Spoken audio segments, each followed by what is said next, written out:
It's the economy, stupid.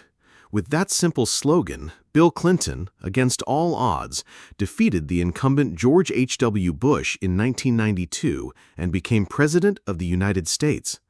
Bush, riding high on his victory over the Soviet Union, had been confident of re-election.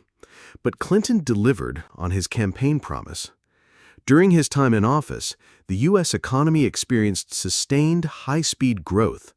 The federal budget, for the first time in years, ran a surplus, and the standard of living for ordinary Americans saw significant improvement. Thanks to this stellar record, Clinton remained a deeply popular president, even in the face of numerous scandals. What those adoring Americans probably didn't realize was that the very policies that fueled the short-term economic boom were the same ones that would lead to America's economic decline today. On May 8, 1991, the Arkansas Industrial Development Commission invited Governor Bill Clinton to a conference. To show his support, Clinton attended as scheduled.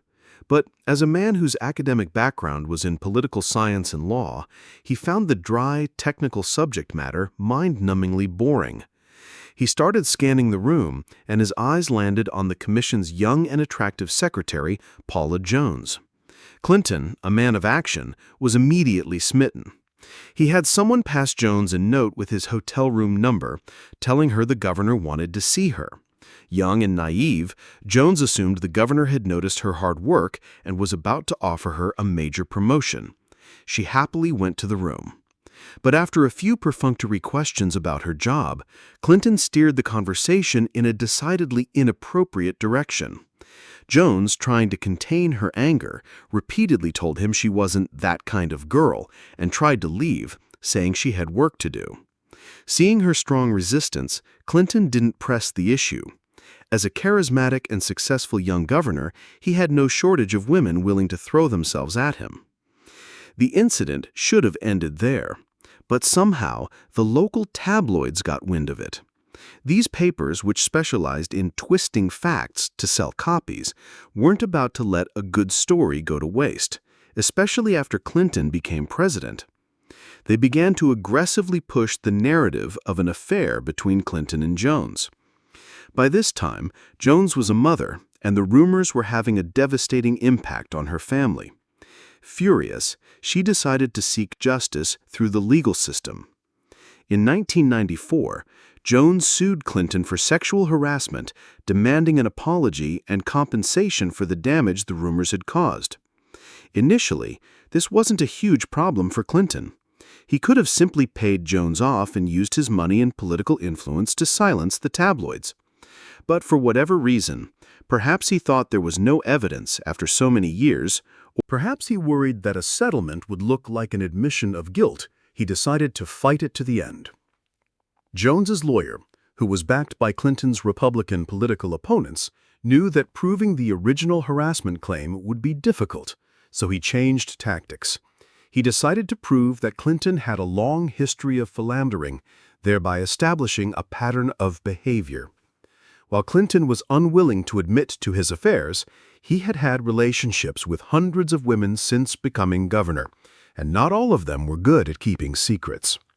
For example, Monica Lewinsky, a White House intern with whom Clinton had an affair, later confided in a new friend, Linda Tripp, after being transferred to the Pentagon.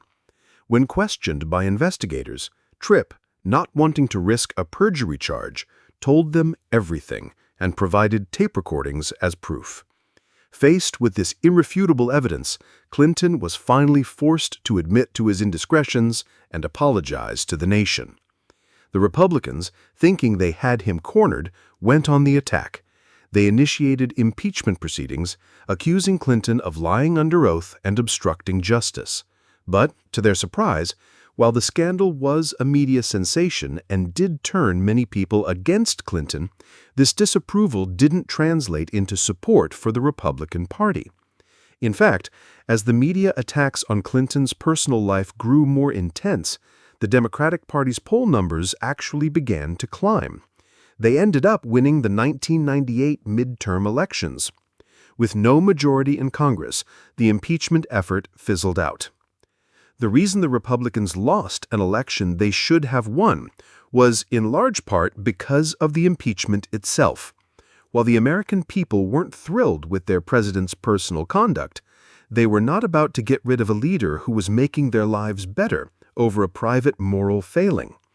In fact, Clinton's opponents had tried to use his womanizing against him back in the 1992 election. The media dug up dirt and ran with it, and for a while, Clinton's reputation was in tatters. Many thought his campaign was over. But in the presidential debate, he miraculously turned things around. He hammered George H.W. Bush on his weak economic record and promised that, if elected, he would take decisive action to stimulate the economy and bring prosperity back to the American people.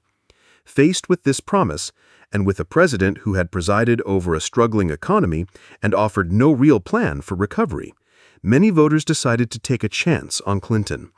After all, while the scandals were distasteful, they were private matters.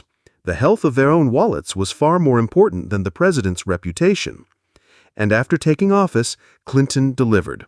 The U.S. economy grew at a rapid pace, the average income for middle-class families steadily increased, and the unemployment rate fell to a 30-year low.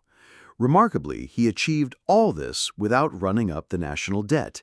In fact, under Clinton, the U.S. government began to reverse its long-standing trend of deficit spending. For a president who was delivering prosperity, the American people were more than willing to forgive his personal flaws. But what those grateful Americans couldn't have known was that the very policies that had created this short-term boom were, in the long run, planting the seeds of America's future economic decline. Domestically, to tackle the high national debt, Clinton pursued a policy of fiscal discipline, raising taxes and cutting government spending by reducing the number of federal employees. Because the wealth gap was already significant and the middle and lower classes had little to give, Clinton's tax reform, in a rare move, targeted the rich. Taxes were raised on high-income individuals and large corporations, while taxes on low-income groups were actually reduced. But the rich and powerful don't like paying taxes. With the help of lawyers, they exploited every loophole to avoid them. Large corporations simply moved their operations overseas, keeping their profits out of the U.S. Treasury's reach. Meanwhile, with the federal workforce shrinking, many government functions had to be outsourced to private companies. These companies, driven by profit, would often cut corners and then use their leverage to demand more money from the government. In the end, the government was often paying more for worse services. Because these were long-term processes, Clinton's policies looked like a resounding success during his presidency. But in the long run, his tax reforms contributed to the massive deficits the U.S. faces today. On the foreign policy front, Clinton, under the banner of efficiency, championed the creation of a U.S.-centric global free trade system. A closer look reveals that this system had much in common with the Soviet Union's economic bloc. Each country was encouraged to specialize in producing what it was best at, and then trade for everything else. The Soviet system ended up being a tool for exploiting its satellite states. The American system was designed for global exploitation from the very beginning. And because this system was regulated by the market, not by central planning, the costs of overproduction were borne entirely by the producers. The U.S. not only avoided any planning costs, but also got to enjoy cheaper goods as producing nations competed for its business. While this model allowed Americans to enjoy years of unusually low prices and a comfortable standard of living, it also led to a sharp decline in the country's domestic manufacturing competitiveness. The once great industrial cities of the Rust Belt fell into decay, and the manufacturing jobs that had been the bedrock of the American middle class disappeared, pushing many families into poverty. This widening wealth gap is the root of many of the social problems plaguing America today. At the same time, to maintain its central position in this system, the U.S. had to use its military to suppress any challengers. When Europe launched the euro, the U.S. immediately started the Kosovo War to knock it back down. But war is expensive. While the Clinton administration was skilled at cost-benefit analysis, and the wars it started were profitable for the U.S., his successors were not so adept. Under them, war became a massive drain on the nation's resources. Of course, no policy is without its downsides, and in a two-party system that is obsessed with short-term gains, it's unrealistic to expect a president to plan for the next 100 years.